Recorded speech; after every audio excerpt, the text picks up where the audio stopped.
Welcome to Sola Church Online. I'm Rigg. This is my wife, Miranda Landers, and together we lead Sola Church, a life-giving church in Santa Monica, California. We meet in person and online on Sundays at 10 a.m. Pacific Time. Our in-person service is held indoors at Joslyn Park Auditorium, which is at 633 Kensington Road. And our pre-recorded online service can be found on our website, solachurch.life, as well as on Facebook and YouTube. That's at Sola Church LA. And we have a great service for you today. Let's worship.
This is that time in our service when we worship with our giving. If you're just checking us out today, please don't feel like you have to participate.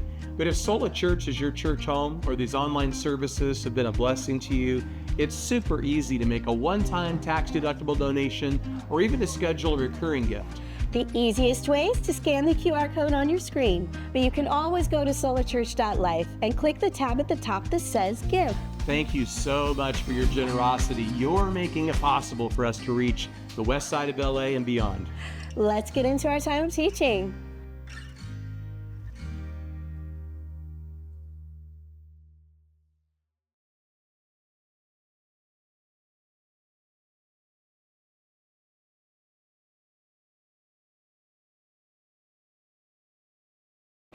Do you ever wonder how many words per day you speak or the average person? Like, I was looking online for an expert opinion, and the problem is that every expert had a different opinion. Yeah, it was all over the place. But one thing everyone seemed to agree on, and that is that women outspeak men about 2-1. All right, don't shoot the messenger. I'm just telling you what I saw. Just reporting. I heard a story about a husband who was looking through, the newspaper, and he came upon a study that made the exact same point.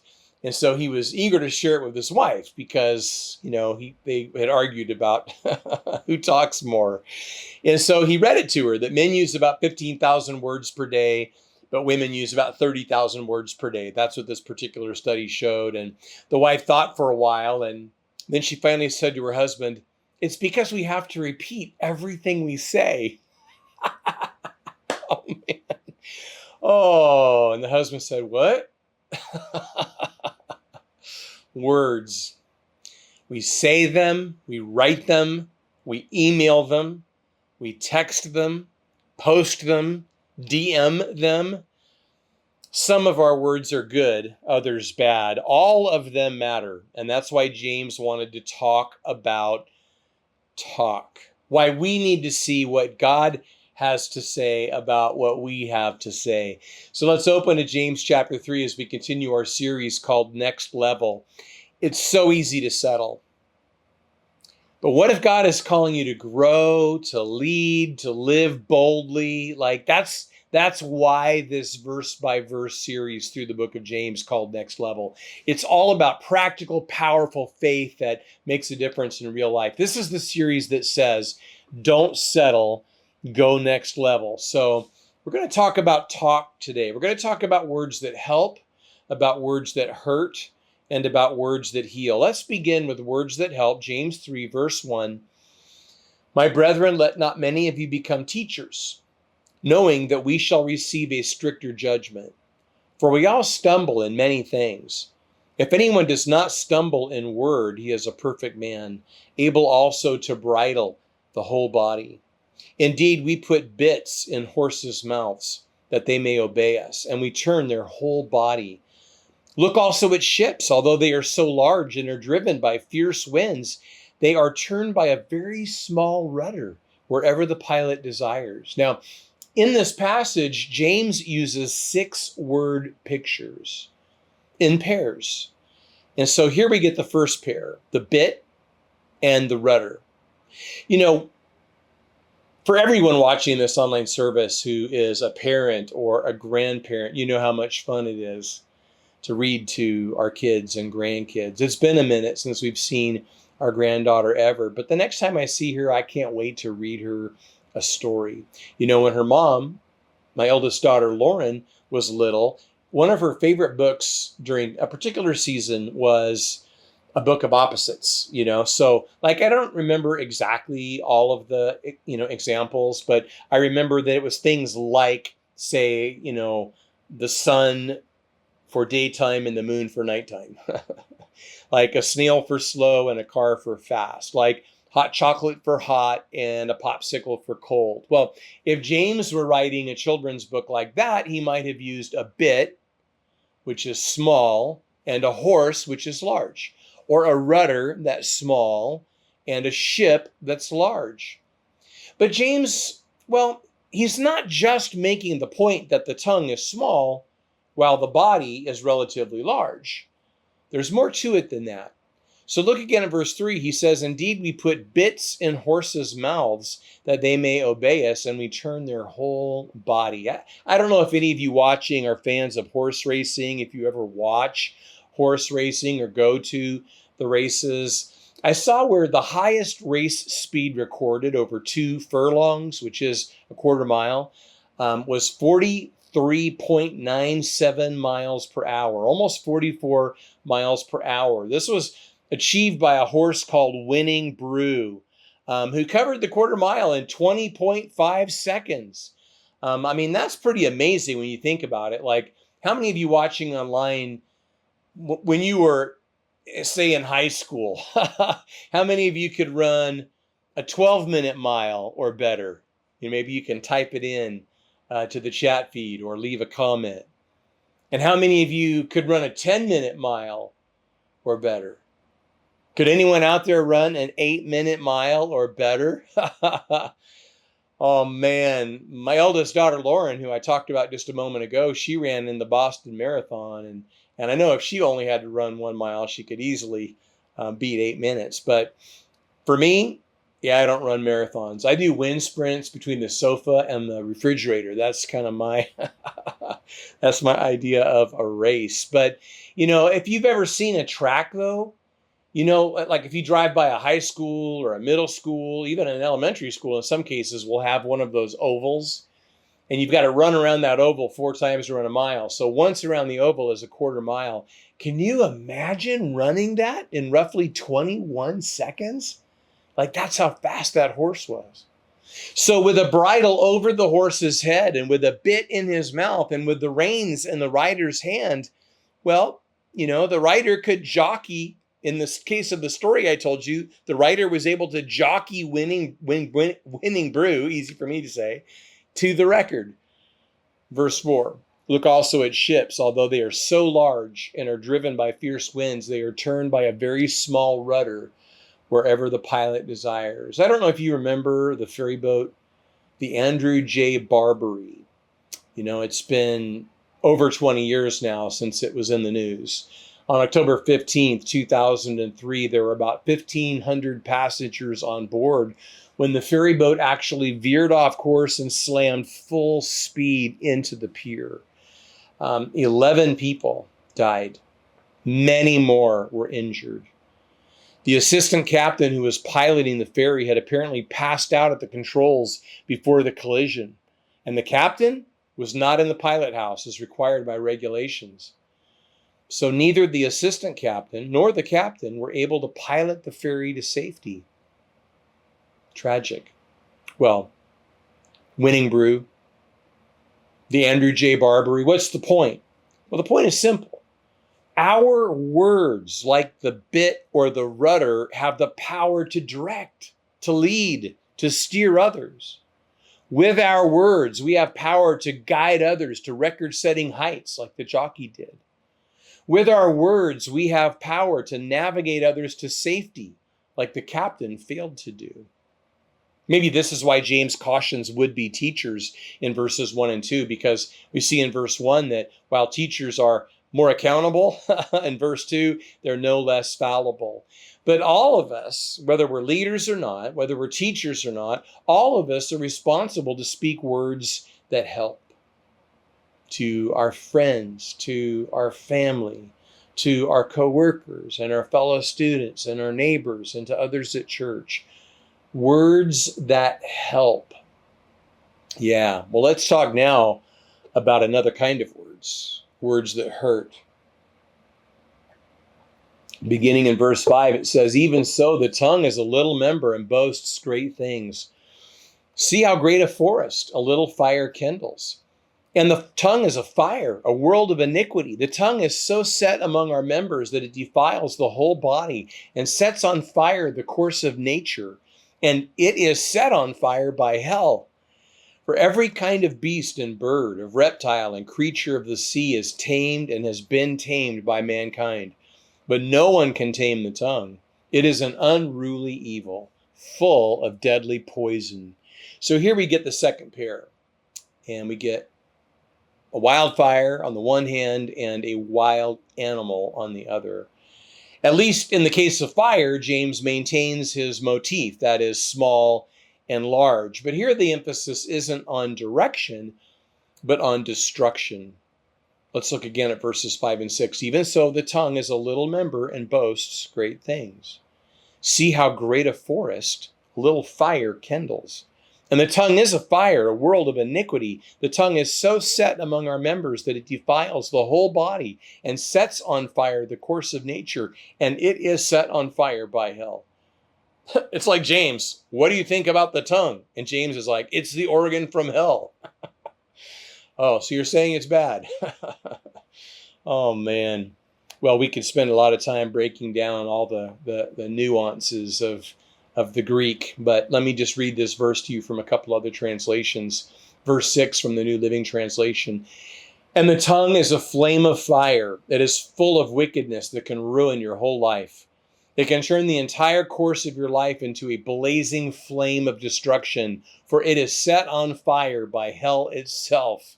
Wow. Listen to this. Here's James 3, verse 6 from the Message. A careless or wrongly placed word out of your mouth can do that. By our speech, we can ruin the world, turn harmony to chaos, throw mud on a reputation, send the whole world up in smoke and go up in smoke with it. Smoke right from the pit of hell. Yeah, man. Yeah, that really puts it into perspective, doesn't it? You know, just outside of Jerusalem, there was a valley. And the name of the valley was Hinnom, or the Valley of Hinnom, or in Greek, Gehenna. And in ancient times, this had been the site of child sacrifice, which of course God had forbidden the Jewish people, the Hebrews, to practice when they came into the land following the Exodus. And so this valley had been deliberately defiled. And in New Testament times, when James was writing, it was the city dump. And so there was a fire burning in the Valley of Hinnom 24/7. That's where people would dump their trash and it would just be burned up. So the Valley of Hinnom, Gehenna, became a metaphor for hell. In fact, Gehenna is the Greek word for the lake of fire, for hell. And this gives you kind of a picture, right? Picture this valley filled with refuse, burning 24/7. And James talking about how, you know, our tongues are lit on fire like that. Of course, all of this hits a little too close to home. You know, it's late May as I'm taping. It'll be June 1st when the service premieres, but it was just January when we had the Palisades fire nearby, and of course the Eaton fire not so far away. And, you know, and we're still as a church working with victims of the Palisades fire and just, you know, being there for them as friends with ears and shoulders, allies, advocates, as they walk through this very difficult season. But we know firsthand, I mean, even as they're trying still to nail down the cause of the Palisades fire, you know, there's no question that it started very small and it got very big and it was devastating and it killed people and it ruined, you know, destroyed many homes and ruined many people's lives. And so James wants us to understand that the tongue has that kind of destructive power. But look at the other example, verses 7 and 8 again. For every kind of beast and bird, of reptile and creature of the sea is tamed and has been tamed by mankind. But no man can tame the tongue. It is an unruly evil, full of deadly poison. And this is going back a ways, but in the 2000s at the Dallas Zoo, there was a 340-pound gorilla named Jabari. Now, Jabari managed to escape. Yeah, Jabari jumped a 12-foot wide moat and then scaled a 14-foot high wall. Unbelievable. Jabari went on a 40-minute rampage that included the gorilla snatching up a toddler with his teeth. Now, I mean, spoiler alert, just so that you don't completely freak out, the toddler survived, but Jabari injured 3 other people before he was shot to death by officers. Terry Maple, a former 17-year zoo director, said, I think we probably have underestimated the ability of these animals. Really? You think? Nothing gets by this zoo director. Oh, man. Well, some animals tear their prey apart, as we see in verse 7. How do we do that with our words? Well, we maul with our words when we speak abusive words, when we speak belittling words, when we speak critical words, when we speak demeaning words. I say sometimes that, some people who say mean words mean well. Others, well, they mean no harm. And still others are just mean. So, yeah, some animals tear prey apart and we maul with our words, but other animals poison their prey. And some of us know how to inject a little verbal venom from time to time. Maybe we're doing that when we're backbiting. Maybe we're doing that when we're practicing flattery or gossip. You know the difference between flattery and gossip, right? Flattery is when I say something to your face I would never say behind your back. And gossip is when I say something behind your back that I would never say to your face. Yeah. Verbal venom might also look like innuendo or sarcasm. Man, the tongue is unruly, right? That's what it says in verse 8. That means it cannot be tamed. You can tame a tiger, but you can't tame the tongue. It says that no man can. No man.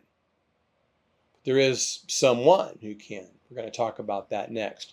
So words that help, words that hurt. Let's talk too about words that heal. Picking it up in verse 9. With it we bless God, our God and Father, and with it we curse men who have been made in the similitude of God. Out of the same mouth proceed blessing and cursing. My brethren, these things ought not to be so.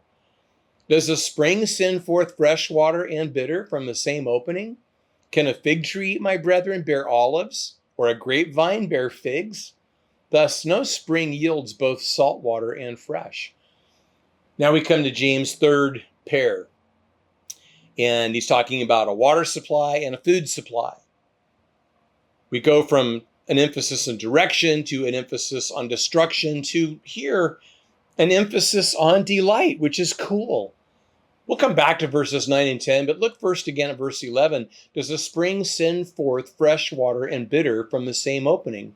In New Testament times, if you were going to select a site to build, if you were going to start a town, a village, a city, you were going to look for a water supply. Ideally, you'd build where there were underground springs.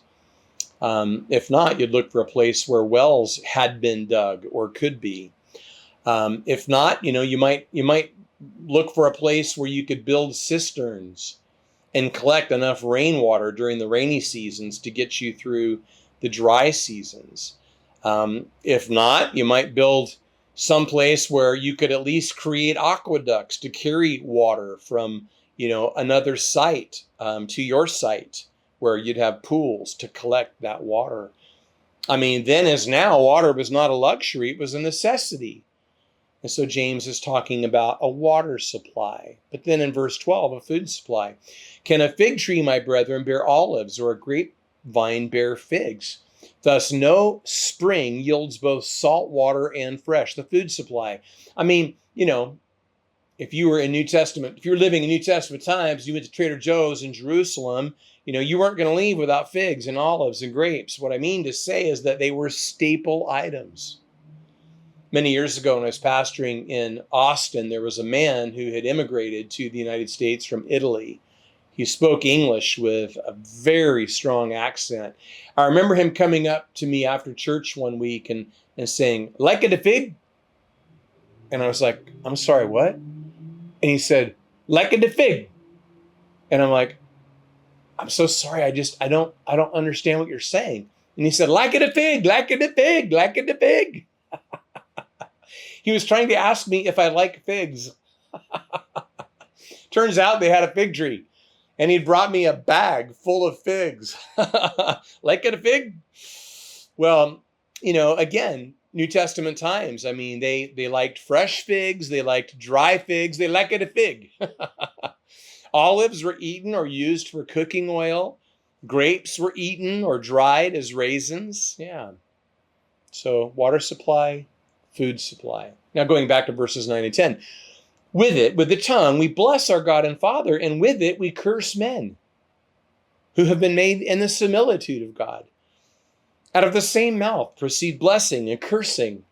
My brethren, these things ought not so to be. In other words, there's inconsistency. When we sing worship songs at church, and then slam fellow worshipers on the way home from church. When we have devotions before work and then diss co-workers on the job. When we talk to a friend and give them peace of mind, but then talk to a family member and give them a piece of our mind. You know what I'm saying? Man, have you ever slipped and said something that you wished immediately that you hadn't said? A lot of times our reaction is, I didn't mean that. It's not true. It's not true. You mean that you didn't mean to say that. You mean it. You just didn't mean to say it. You didn't mean for me to find out that that's what you think. And then once we get called out for it, then it's like, well, I only said that because, well, I wouldn't have said that except, nope. Nah. We've held others to a higher standard than we've held ourselves. We've let ourselves off so easy. Maybe we should be a little bit easier on others and a little bit harder on ourselves. Amy Carmichael, the late missionary to India, used to illustrate it this way. She was talking about like a glass of water. If you had a glass with water in it, she was just saying that it wouldn't matter. It wouldn't matter how hard you hit the water. It wouldn't matter if you barely hit it or if you hit it really hard. The only thing coming out of that cup is what was already in it. If there's water in it, juice isn't coming out. If there's juice in it, water isn't coming out. Like only what is in there is coming out. And that's why we can't get away with saying, well, I didn't mean that. Well, yeah, you know what? It only came out because it's in there. Jesus said it this way. Jesus said, out of the abundance of the heart, the mouth speaks. There's an old homespun saying that goes like this. What's in the well comes up in the bucket. And that's exactly right. James says these things ought not to be so.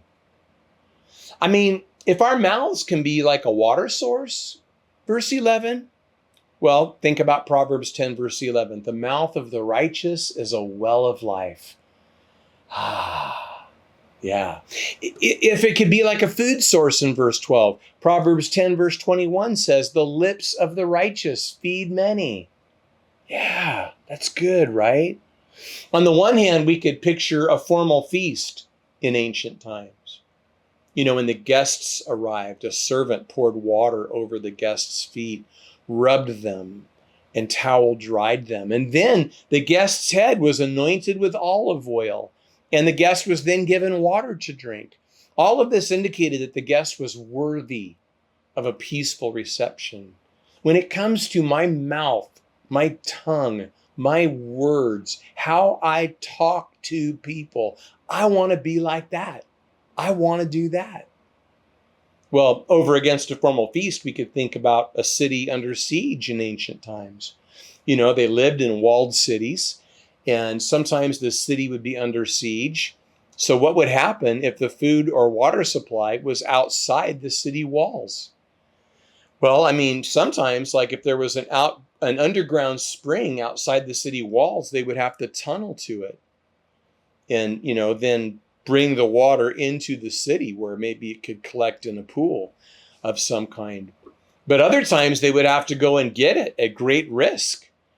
You know, they'd have to wait until dark and then slip, you know, out the city gates or over the wall or under the wall. Somehow they'd have to slip out of the city without being detected by, you know, the enemy that had surrounded the city, and make their way to the water supply and get water and come back with it. There are Bible stories about that. So you would do that at great risk to yourself. But here's my question. I mean, who do you know who is like under siege? Who do you know that is in desperate need, but maybe can't even get what they need for themselves? Like, is there a way for you with your words to bring water to them, with your words to bring food to them? Proverbs 12 verse 18 says, the tongue of the wise promotes health. What person do we know under siege to whom we can bring healing with our words? Yeah. Words that help, words that hurt, words that heal. The truth is we're all in this together. There's nobody that's perfect. There's nobody that's got this down. There's nobody that never says the wrong thing. We all put our foot in our mouth sometimes. You'll notice the word we occurs repeatedly in these verses. And that's worth remembering, that we're all in this together. One thing I fall back on sometimes is the helpful acronym THINK. Maybe you've heard this before, but each letter in THINK stands for something different. So if you're taking notes and you want to write the word THINK, you could write it vertically so that out next to each letter you can write what it stands for. The T in THINK stands for true. Is it true? Before I say something, I need to ask myself, is this even true? Is this true? Is this accurate? The H stands for, is it helpful? Yeah, because maybe it is true, but is it helpful to share this true thing? So the H is for helpful. The I in think is for inspiring. Is it inspiring? Is it going to inspire people? Like lift them up or bring them down. The N stands for necessary. Is it necessary? Or is this better left unsaid? And then the K stands for, is it kind? If it's not kind, do you really need to say it? Is it really a good idea to say it? True, helpful, inspiring, necessary, kind. Somebody will hear that and be like, well, there's nothing left to say. Good, be quiet. Do this. Oh man, someone pointed out that God gave us 2 ears and 1 mouth. That should tell us something. Like it gives us a ratio, right? We got to listen twice as much as we speak. But some of us, if we're being honest, if we sit with this for a bit, and I encourage you to do that, sit with this for a minute. Some of us are oral arsonists. One of the worst things is when there's a wildfire and they find out that it was an act of arson. Like it's bad enough when it's an accident, but how much worse is it when we find out that someone started it on purpose? That's terrible. But some of us have started fires on purpose with our mouths. Proverbs 18:21 says, death and life are in the power of the tongue. And maybe this week maybe this week maybe this week we need to ask forgiveness. First of all, from God for the things we've said that we shouldn't have. But maybe also from the people that we've said it about or to. And we need to ask God to help us. We need to ask him to give us self-control and help us to bite our tongues sometimes. And, to help us to be those ones that think before we speak.